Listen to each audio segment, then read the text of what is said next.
Good evening, everyone.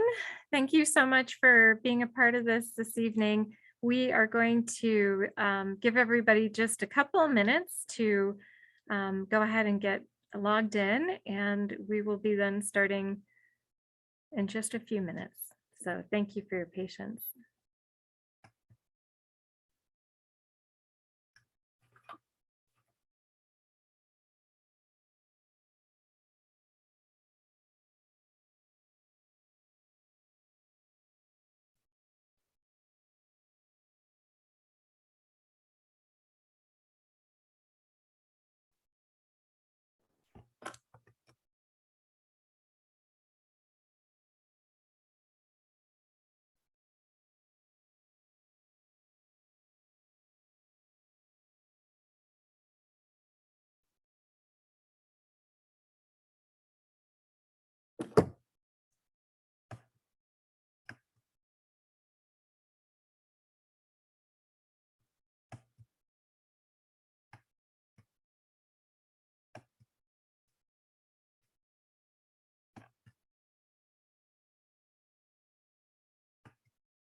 Hi, Debbie.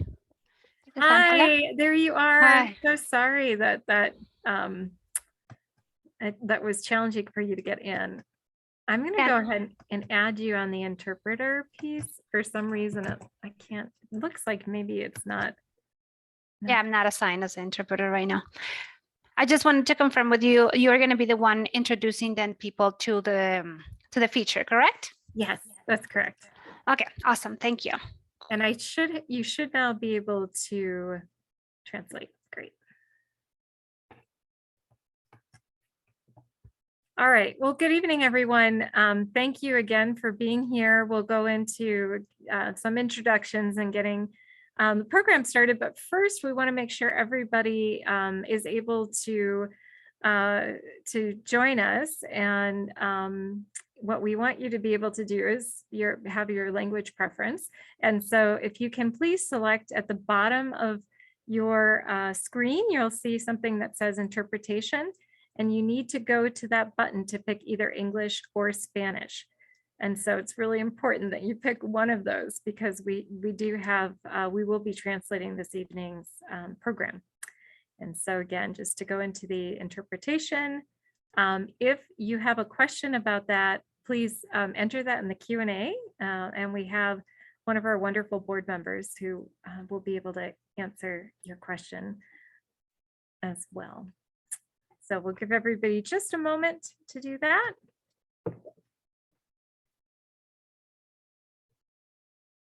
Wonderful. Well, I thank you all so much for being a part of this really important conversation this evening.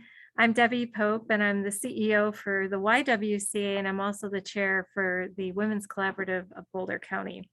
The YWCA's mission is to eliminate racism and empower women and girls. And we really do that focusing on economic advancement, racial justice, and health and safety for women and girls.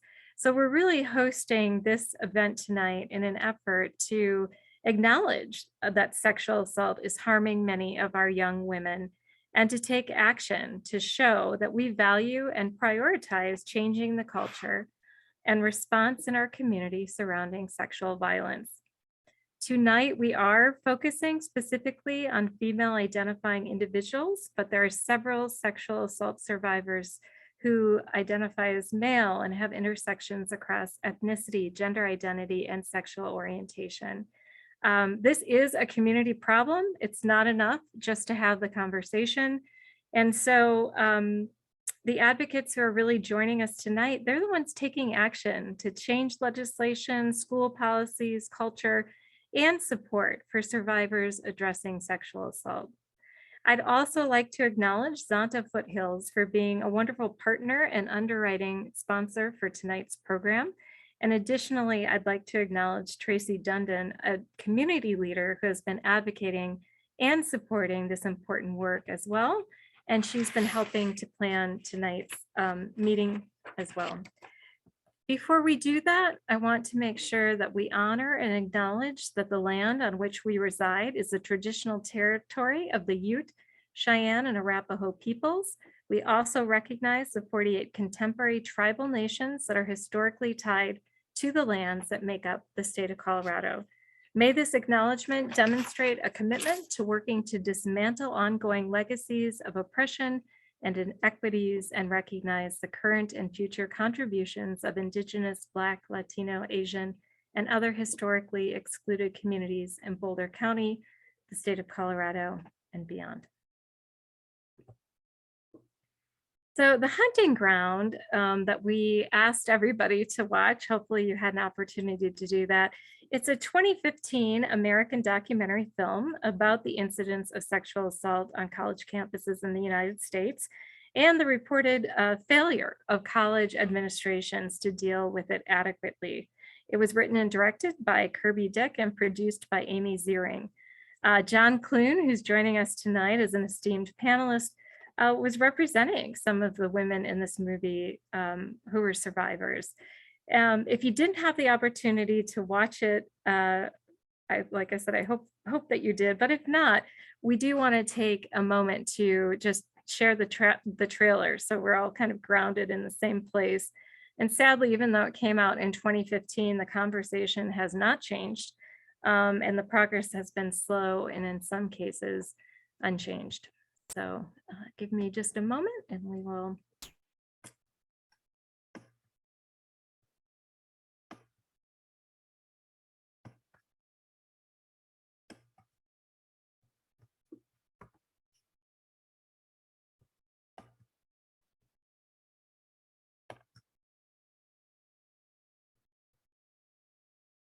I got a call from the Dean of Admissions asking if you were to get into Harvard, would you accept? And I said yes, because I knew my mom would kill me if I said anything else. The first few weeks, I made some of my best friends, but 2 of us were sexually assaulted before classes had even started. I went to the Dean of Students' office, and she said, I just want to make sure that you don't talk to anyone about this. They protect perpetrators because they have a financial incentive to do so. The problem of sexual assault on campuses is enormous. I think it's fair to say that they cover these crimes up. There's a lot of victim blaming. He lectured us about how we shouldn't go out in short skirts. They told me, despite the fact that I had a written admission of guilt, that what I presented to them could only prove that he loved me. They discourage them from going to the police. If it goes to the police, then it's more likely to end up as a public record. Universities are protecting a brand. Campus police cannot contact an athlete. He won the Heisman Trophy with his DNA rape kit. Just sit down with the students and ask them, where are the hot spots? SAE, sexual assault expected. The second most common type of insurance claim against the fraternity industry is for rape. Her rapist's name matched the name of 2 other cases, and he was allowed back on campus. The message is clear, you're not gonna win. We started seeing, what was happening at campuses across the country. Hi. Why has no one connected the dots before? These students went from sexual assault victims to survivors and now activists. My name is Carolyn Luby. My name is Alexa Schwartz. My name is Ari Mostov. This is a national problem. We are fed up! I was getting threatened. It was working in their favor to silence me, and I was terrified. I thought if I told them, they would take action, but the only action they took was against me. We've got a lot further to go.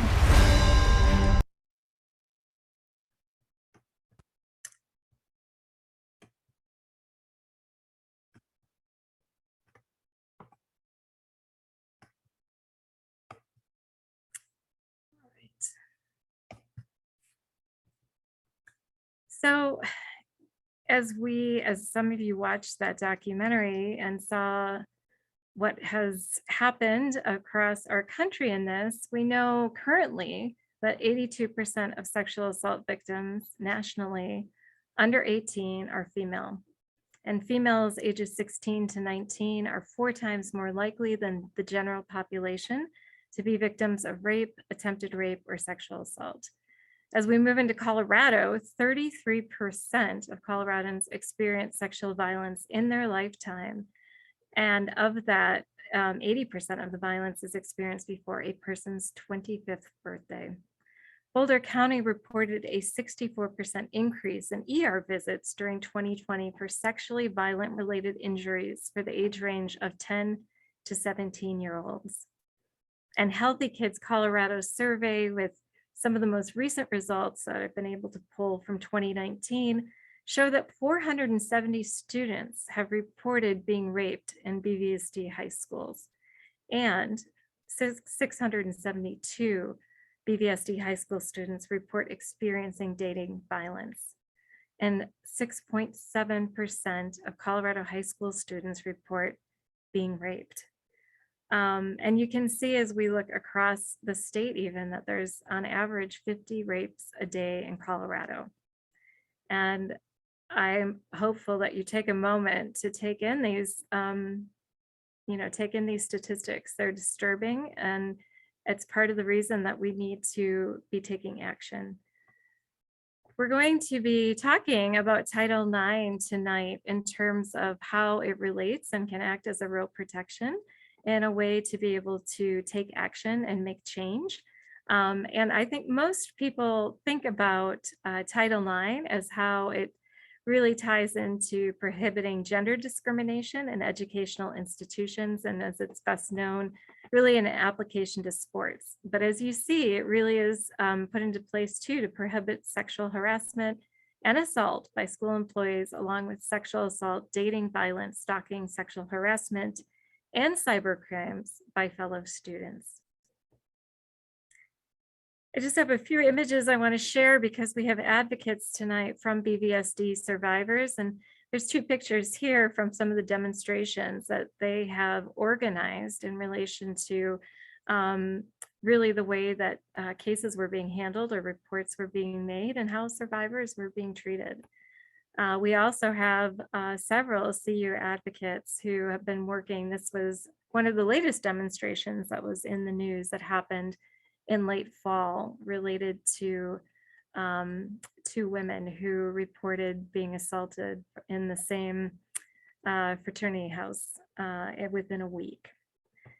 So let me introduce you to these incredible panelists. When we talk about taking action, this group is really impressive.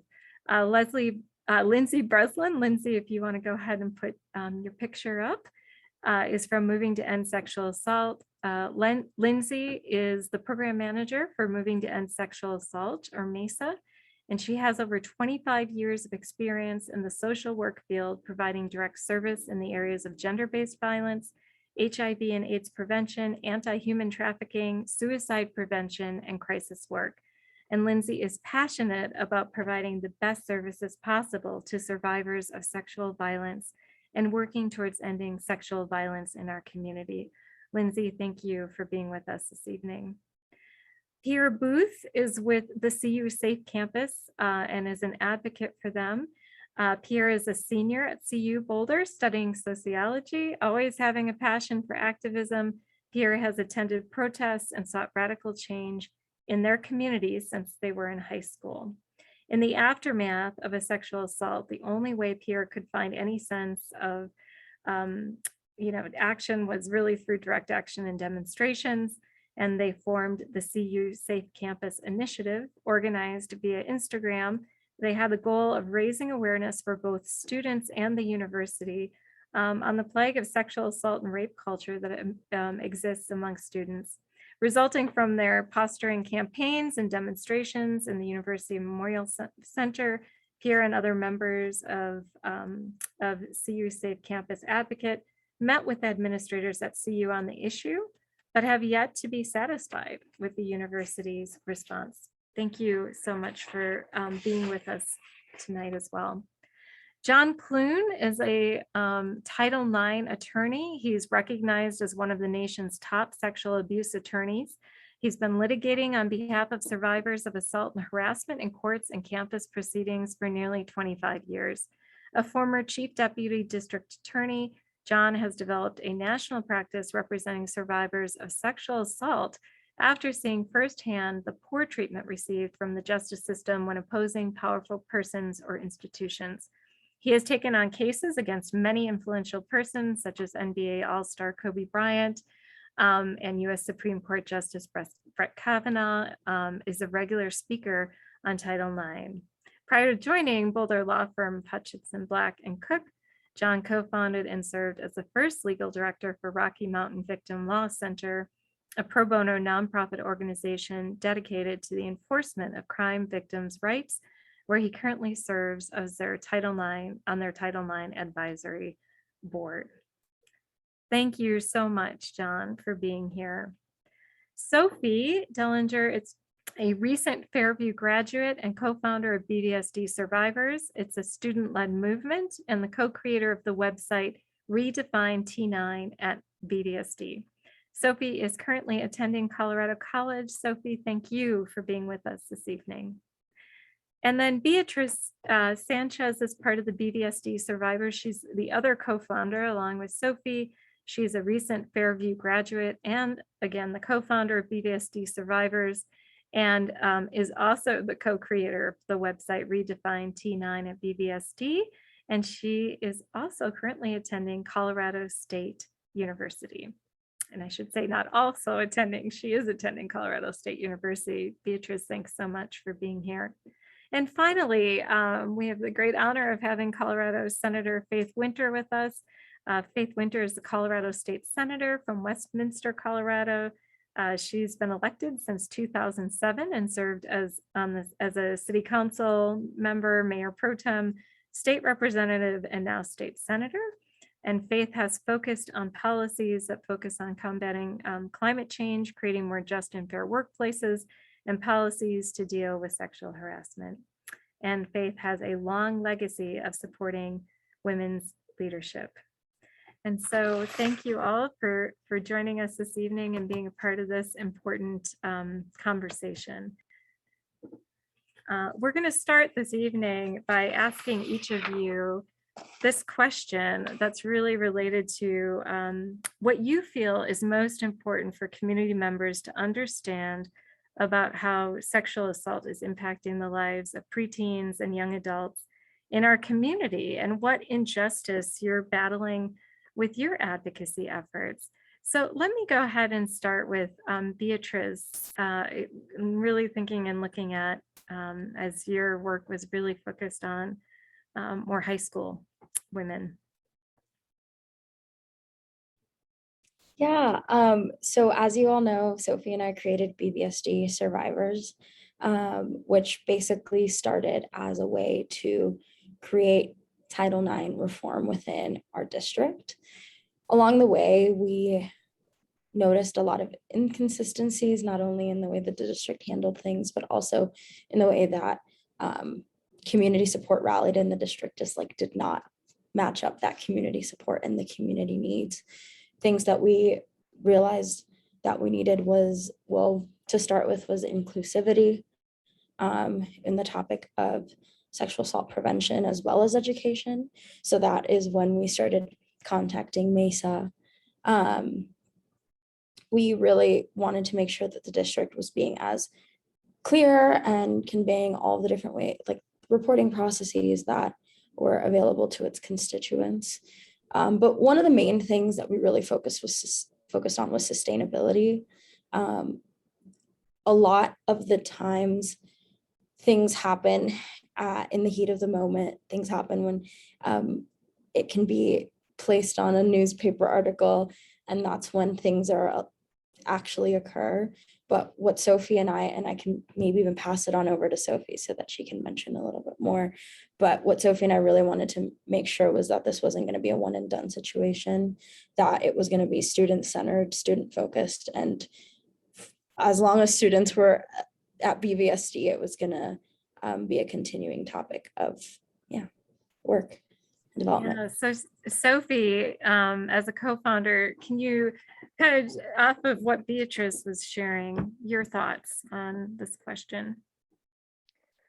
Yeah, I would just reiterate what Beatrice said. I would say that an issue that we ran into a lot was keeping momentum around a movement when there is not a newspaper article or a lawsuit going on, and we found that to be particularly challenging.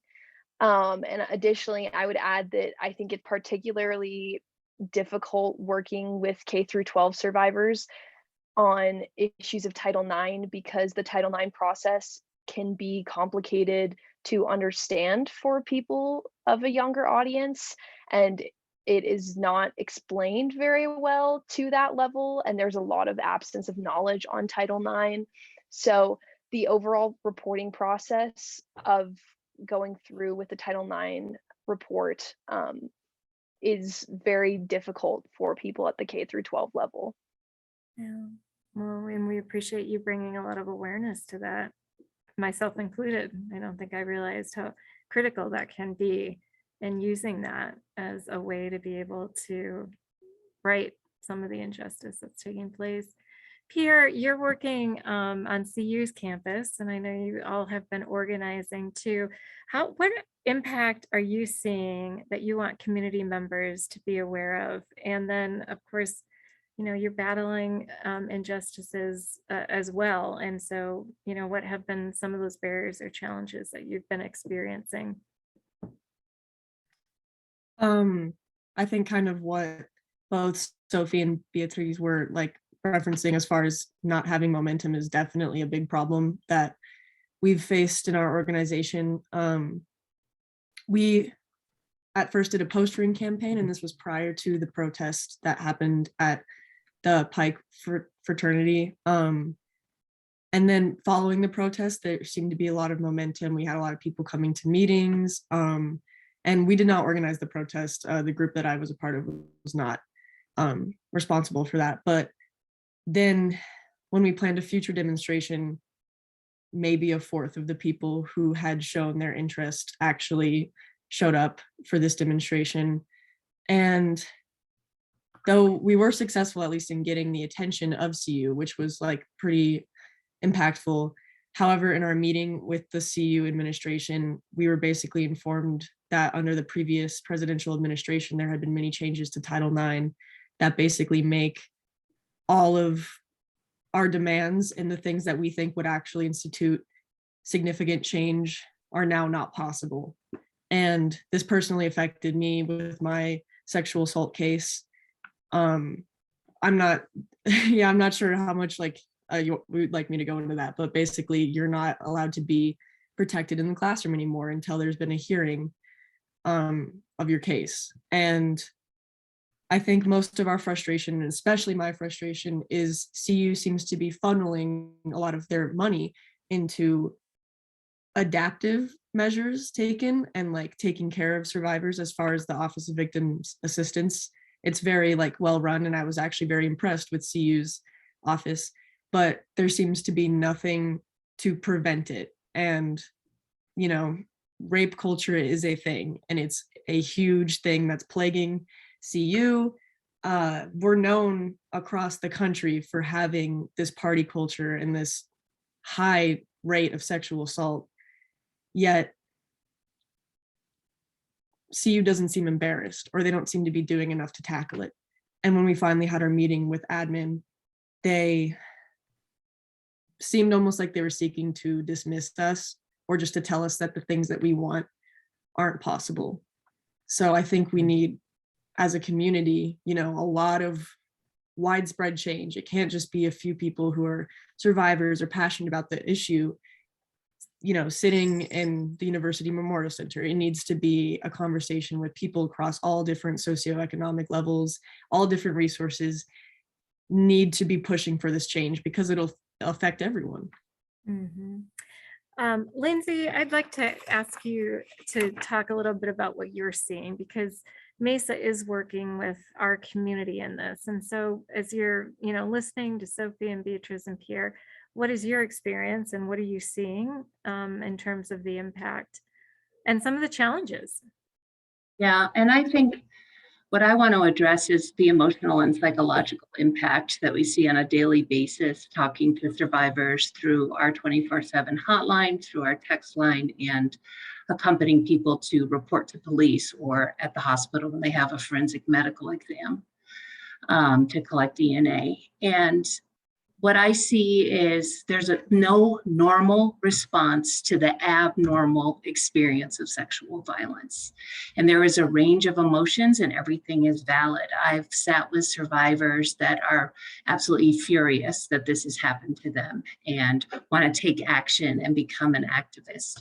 I've sat with people who are crying and distraught over what's occurred. And I've sat with other survivors that are completely numb, and that's their response. And doesn't seem like anything happened. And others, they want to laugh and tell jokes because that's how they're coping. And so there is no normal response. And what's happening, though, is what I'm concerned about is when people experience sexual violence, that then they tend to isolate. They'll isolate from family and friends.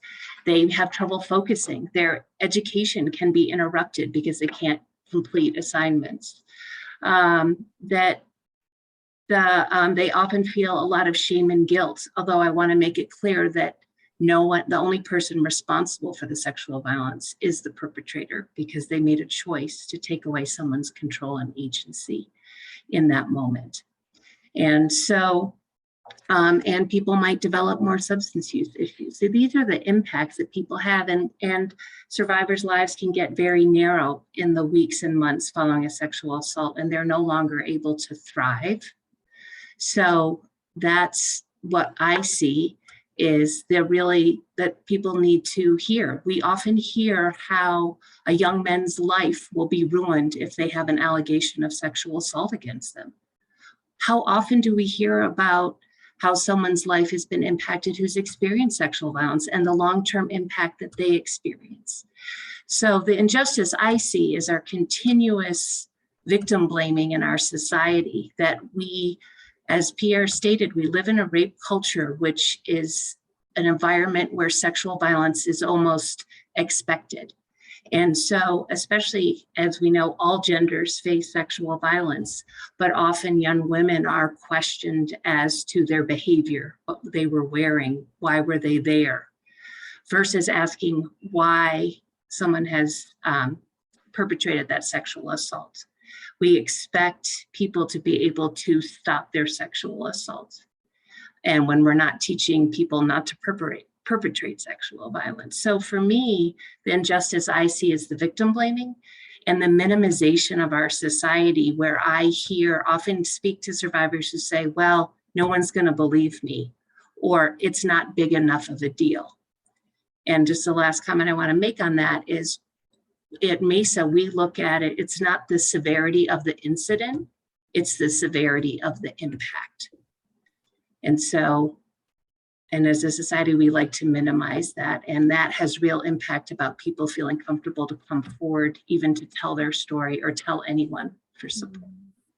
Yeah, Lindsey, I really appreciate you talking about the real impact and how it's individually impacting, and it's a long time and a long process. And even the sense of normalizing it, which is a horrible thing to think of, but I think, and even listening to all of you talk about this culture, right? How do we change this culture?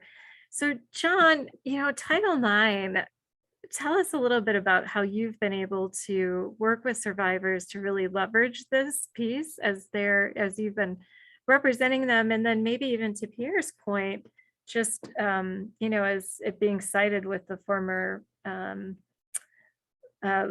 leadership in place, were there changes to Title IX that, we need to be advocating to strengthen again?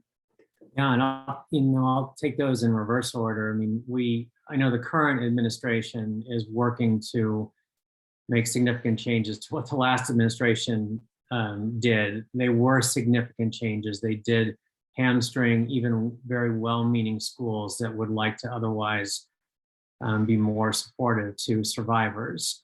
I think that the task of this current administration is to figure out a system of regulations that is going to have some permanency, so that schools can really do some good training for their staff. They know exactly what's expected of them, and they can execute those protections as well as possible. So they're coming, they're not going to come soon enough. It's a slow process to undo regulations that the last administration did, but it is coming.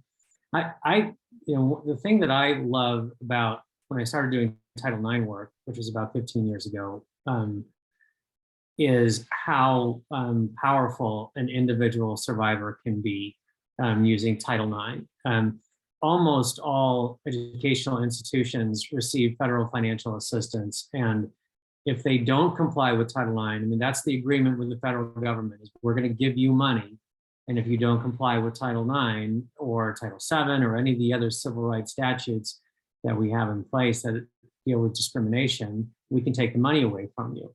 And so one single voice can really hold a very powerful university. Sometimes, like you saw in the hunting ground, one of the most powerful athletic departments in the country, one survivor can level that playing field either through making complaints to the Department of Education, who ultimately can take away their federal financial assistance, or through these lawsuits, which both can hold the school accountable in terms of in the court system, but also in the media, which it doesn't matter if you're a Florida State University or a high school or middle school, in a local school district. The community cares about these issues when they're brought to their attention. So Title IX has really been a great vehicle from a legal standpoint to be able to take on really historical practices of discriminating against women. So even just for all of us to get a better idea, real briefly, what does it mean to comply with Title IX? What do we need to be paying attention to in schools? I think sometimes it's just the lack of knowing what should be taking place. Yeah, and that's a great question. I'll try to be brief, but I have so many thoughts with that. So Title IX is 37 words long. That's it. I mean, that's it. It says basically that you can't discriminate against somebody on the basis of sex. That's all that the actual statute says. But charged with enforcing Title IX is the Department of Education. And so they come up with different guidances and regulations that schools are required to follow. And those guidances and regulations are the things that I was just talking about that can change from administration to administration. But the things that they are generally supposed to be doing at a minimum is they are supposed to be responding to any time that they have noticed that somebody's being discriminated against on the basis of gender. And that discrimination could be that the school is aware of a sexual assault that occurred and the school is not responding to it, aware of harassment that's occurred and the school is not responding to it. It could be that they know that an individual in their community, whether it's a student or a teacher, is a dangerous individual, somebody who may be known to commit sexual assault, and they're not taking actions to protect those individuals.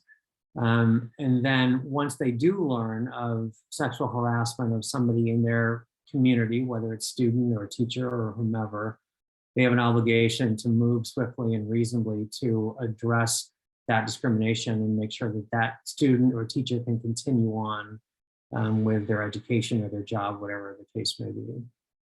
Yeah.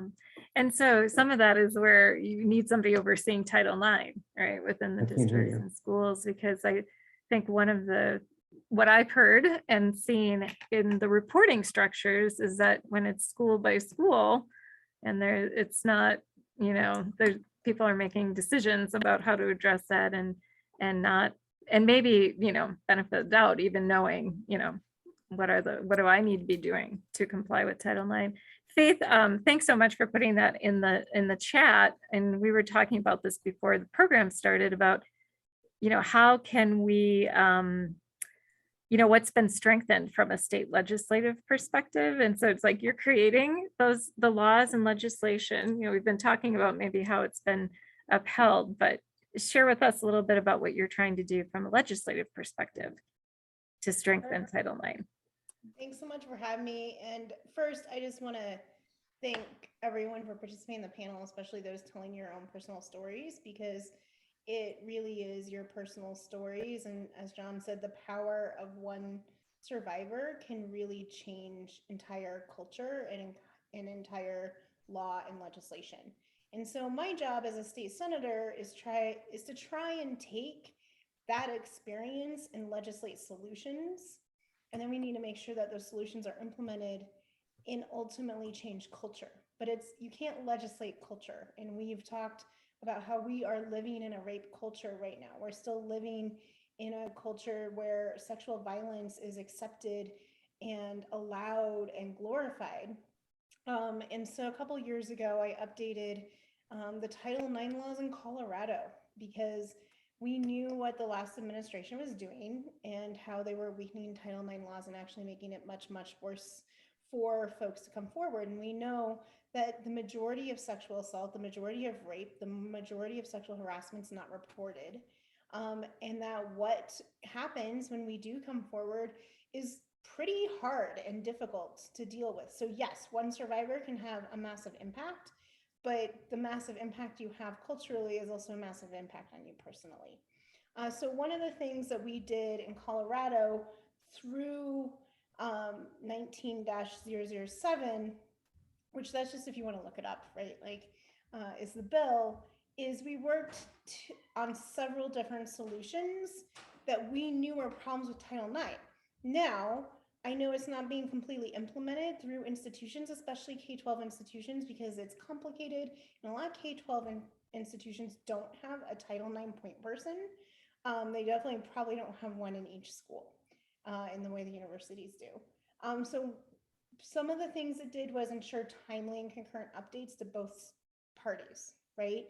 So we knew that sometimes one party was getting updated before the other party did. We prohibited the use of unrelated sexual history, right? So slut shaming, right? We were actually like, you can't bring that to court. You can't bring that to Title IX. You can't bring that to the complaints. It explicitly prohibits retaliation. And so I came forward during the Me Too movement for my sexual harasser, and I know the retaliation piece was so much harder than the actual incident, right? And so we were working really hard to make sure that we prohibited retaliation. We eliminated a barrier to reporting by establishing policies that prevent survivors from being found in violation of campus code, right? So if you're at a party, you're drinking, you can't get in trouble for that, right? And then we codified confidentiality because we know so many survivors don't come forward because they don't want to do this publicly. They don't want everything that comes back to it.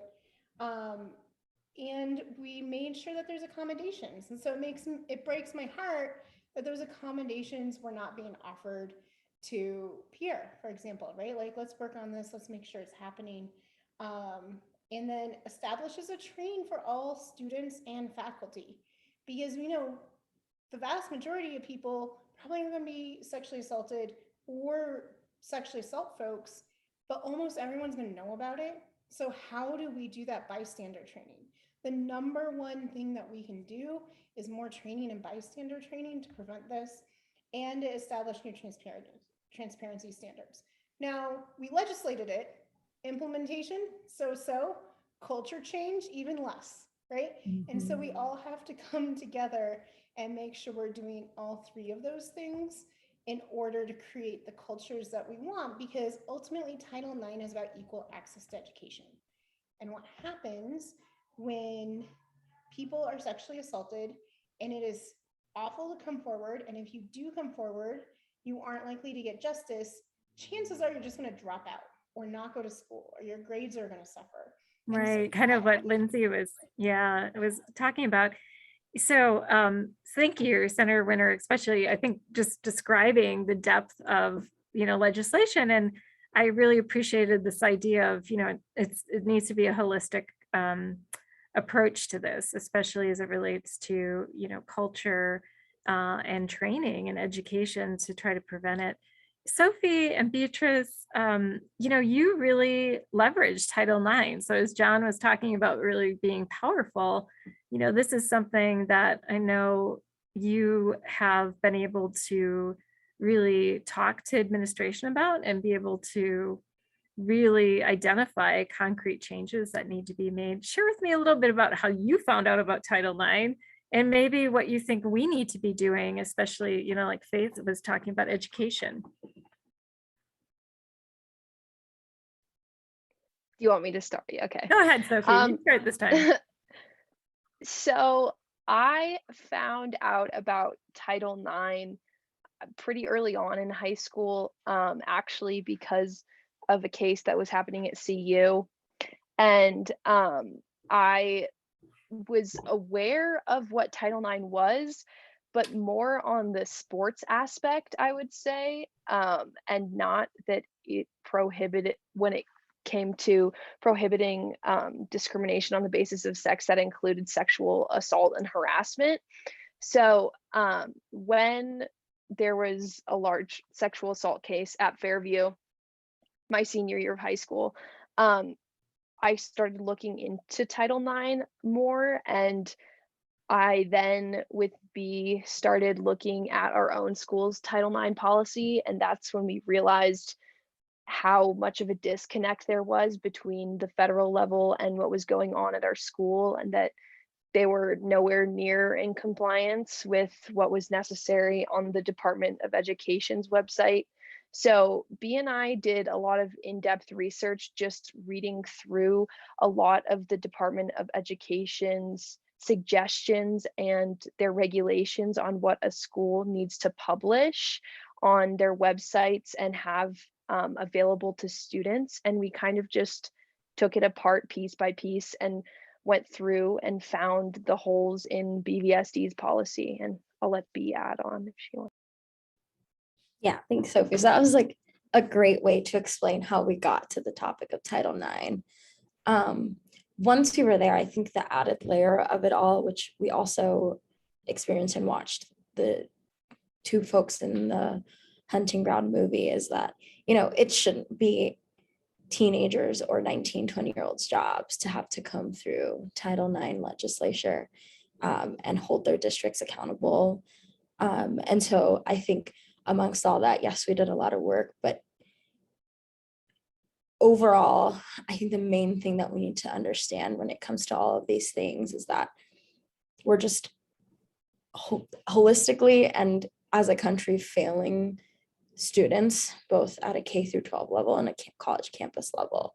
Because if students need to hold their institutions, their multi-million-dollar institutions accountable for complying with federal law, there's just something so much greater there that needs to happen. And we really saw that when we had to hammer in consistently at every board meeting, email this and do that. It shouldn't take a newspaper article or a Facebook post or an Instagram post or a t-shirt to actually create change. And I think that's one of the biggest things that we've probably had, one of our biggest grievances, but it happened, we did it. We just want it to not happen that way again for other folks in the future. Yeah, well, and part of the reason we named this Changing the Conversation is that this is not a new conversation at all, right? Unfortunately. So it is about, you know, how do we move this into a place of solutions and action? And, you know, I appreciated what you were saying about, you know, why should survivors, you've already gone through so much, then have to also be advocating, you know, for protection, you know, and for others. So John, I want to ask you a little bit, I'm going to switch gears a bit to just say, you know, in all the cases that you've been working in, what are you seeing as some of the themes, and why do you think this has been so challenging for school districts to follow and to uphold? You know, I think that first of all, I think the culture that everybody has talked about is very, very real and very present, and probably more so at the K through 12 level than at the post-secondary level that got, you know, so much attention around the time of the Hunting Ground. I think there is this historical resistance to dealing with sexual assault at school that is deeply, deeply ingrained in the culture. I think part of it is because I know the majority of it is, well, I shouldn't say the majority, part of it is because it's hard.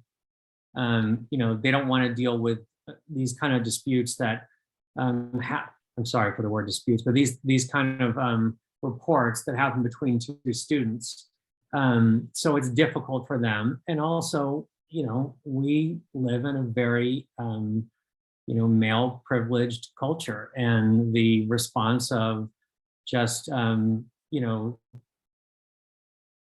hoping that maybe it didn't happen or that it'll just go away if they ignore it. That's a very, very common problem. And like I said, I think it's even more pronounced at the school district level than it is at the university level. But I also did want to comment, just, I totally agree with you that it's not, a teenager's job to enforce Title IX at these schools. But from what I've seen over the years, there is nothing more powerful than the student advocacy. And even when, like, watching that Hunting Ground trailer, like, those women, I mean, I know almost everybody who's in that trailer, personally, professionally. Those are now powerful, powerful advocates for Title IX. And we had some high profile lawsuits, and then we had some changes from the Obama administration that were significant.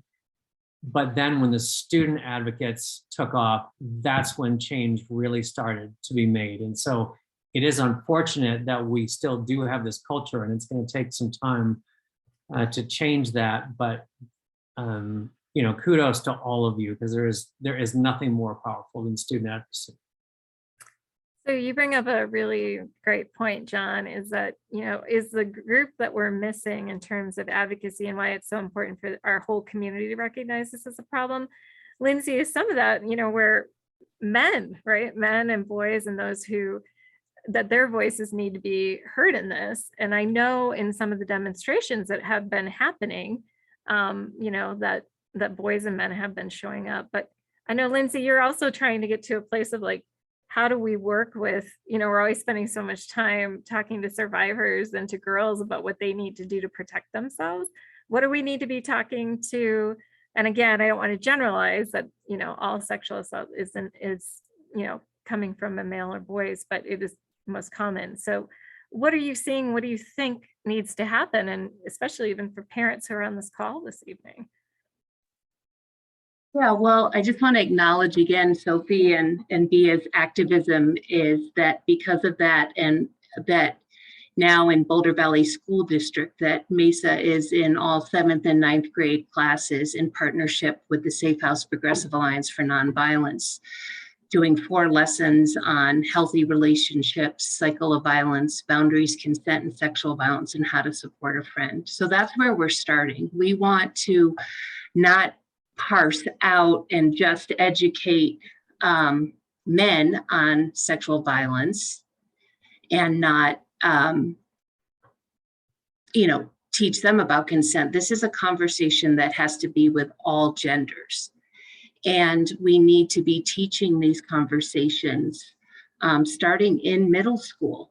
I don't want to, as to Pierre's point, I don't want to say that college campuses shouldn't be doing anything to prevent sexual violence, but for perpetrators, it's too late at that stage once they reach young adulthood. So we really need to be continuing to make sure that we need to have compulsory sex education in Colorado. It's comprehensive, but it's not compulsory, and consent is part of that. So we need that. Then we need to teach people skills on how to respect boundaries, and especially how to handle rejection. We're rejected every day in our lives. Maybe we don't get that job we want. Maybe we don't get that part in the school play.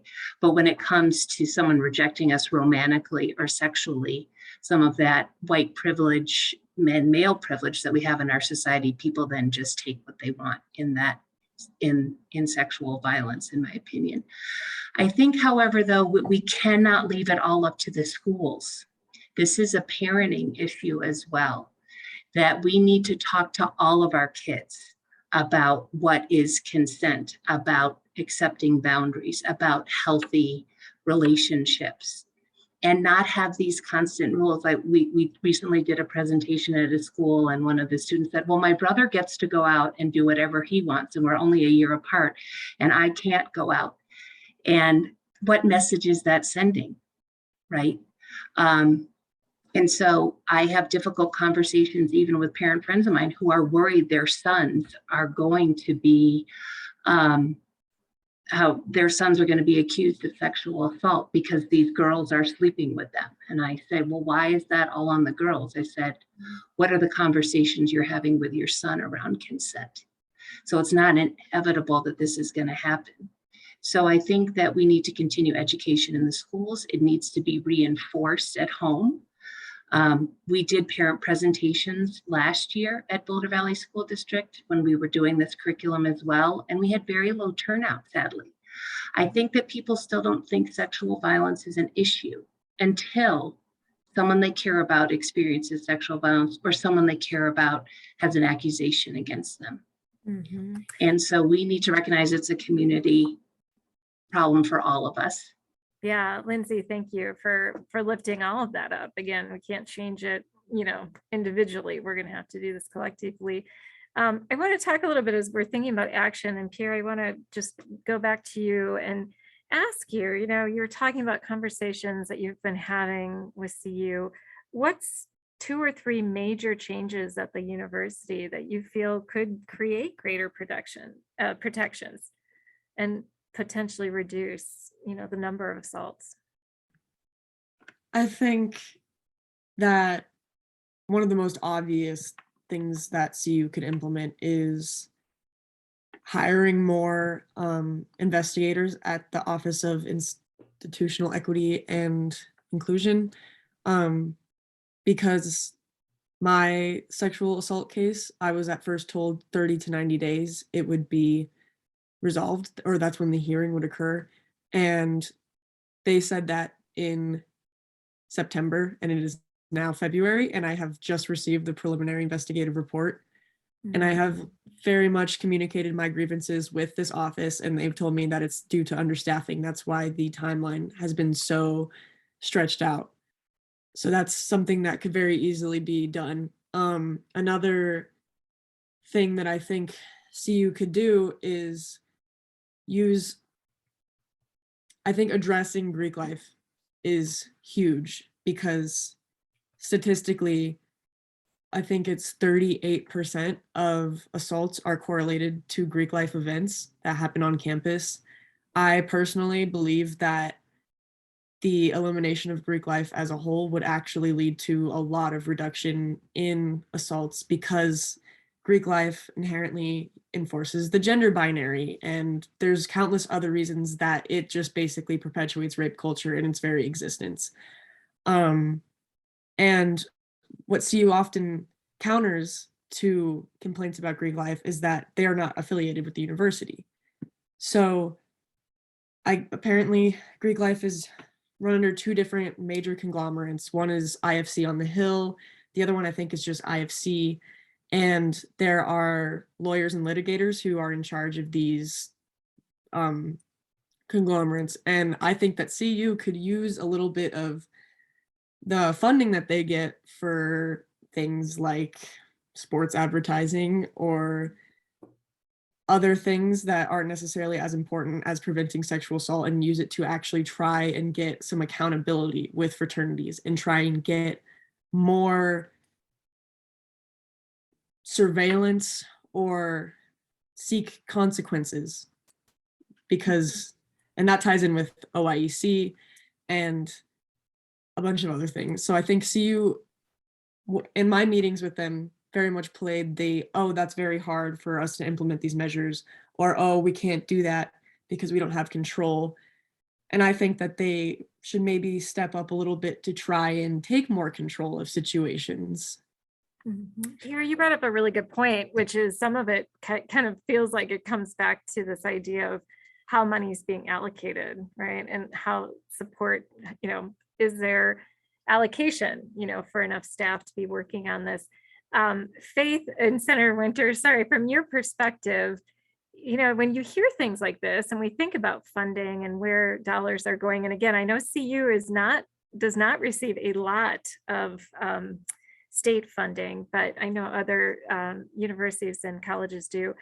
What do you think what could we do from that perspective, especially if it's being used as a reason, that someone like Pierre's not getting, an investigation or report back for such a long time. Right, which our bill very specifically said the report should get back faster than that. And it's a complicated problem, right? And so we don't fund the higher education at the level we should in Colorado. And that means we're not funding Title IX at the level we should. We're not funding professors, we're not funding assistant professors, we're not funding science programs. And that goes back to the taxpayer bill of rights. And it's a snowball effect, right? But we're setting expectations of that there at the very minimum has to have equal access to education. That goes back to Title IX. And if we don't have equal access to education, then what else are we funding, right? If we can't, right, why fund science programs to the highest degree if we actually aren't giving access to everyone? And so this needs to be at the first level of funding for institutions of higher education, and we at the state level need to do what we can to make that a priority. Yeah, thanks. I appreciate that. I think as we're getting ready to kind of close up, and I want to thank our panelists so much. Those of you who've been putting questions into the Q&A, I've seen that our panelists have been answering those in real time. So you are true advocates. And activists. I didn't even need to ask you to do that. But I'd like to just go around very, very quickly. And, we have a community on this call tonight about what they can do. And they're here because they really want to know what action they can take. So this is going to be really hard, but I'm going to ask you to say one thing that you think people who are with us tonight joining this can do. So I'm going to start with you, Lindsey. And like I said, I know it's hard. It's one thing because there's many things, but let's just give one thing. I want to say that, it's a combination is that, Mesa needs funding so we can continue to serve this community, and we need more community donors. And so that we can continue our services to survivors and expand our prevention education. But you can also join the movement by volunteering and continuing to have these conversations as well. Right. Thanks, Lindsey. So again, supporting community organizations and nonprofits doing this work. Okay, Pierre. I would say destigmatizing conversations. The more that we talk about experiences both as survivors as well as just talk about sex in general, I think leads to a lot more comfort in coming forward, as well as dialogue and consent in sexual situations themselves. Mm-hmm. Right. Sophie.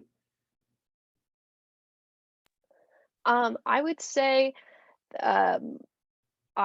to acknowledge your own power as a student or parent or whoever you are in the community, and that really I would say it takes a lot of persistence, and that when working within public education, you oftentimes get turned away pretty frequently, and it's really easy to get dissuaded from continuing to do what you're doing. But I would just say to basically continue the momentum and stay involved in the movement as much as you can, even if it doesn't seem as prevalent during the time or that it's not being successful. It's really important to stay involved.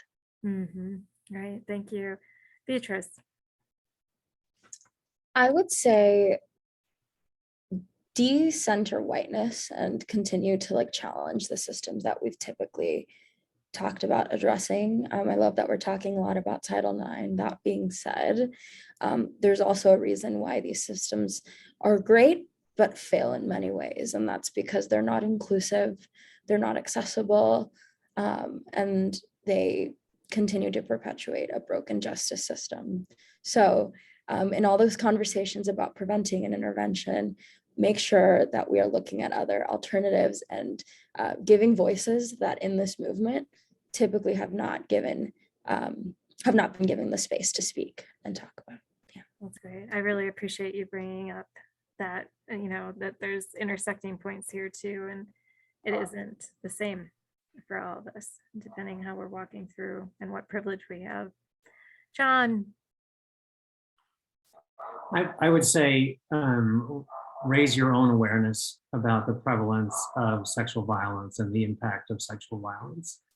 And we are, to borrow a COVID phrase, we are at like pandemic levels of a public health crisis in sexual violence against all genders. And I think that just becoming more aware how much of an issue this is, and how much it touches so many people in all of our lives would be super helpful.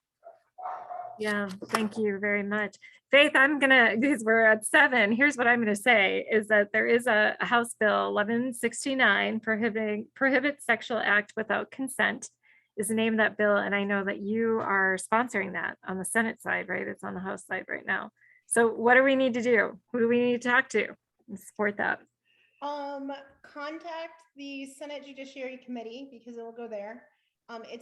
Our definition of consent is over 100 years old. And so clearly when we're talking about institutions that were not designed for us, neither was the definition of consent, and words matter. And I just want to say that what actually changes things is storytelling. And so Sophie talked about owning your own power, and Beatrice talked about how we actually need to center voices that are meant to be excluded. And I want to highlight that because when you tell your story, it can be really scary. But when you show up and you're vulnerable, it shows up as strength to everyone else. And so help each other tell stories, support each other in telling stories, and practice with each other telling stories. Great, Faith. And I'll just say it also means as community members, parents, friends, we need to listen. Right, we need to listen. So thank you all so much. We could talk for a very, very long time about this. And I think it brings up where this is just the beginning of many opportunities for us all to come together and really talk about this issue, but also to take action. So thank you all for taking action in our community.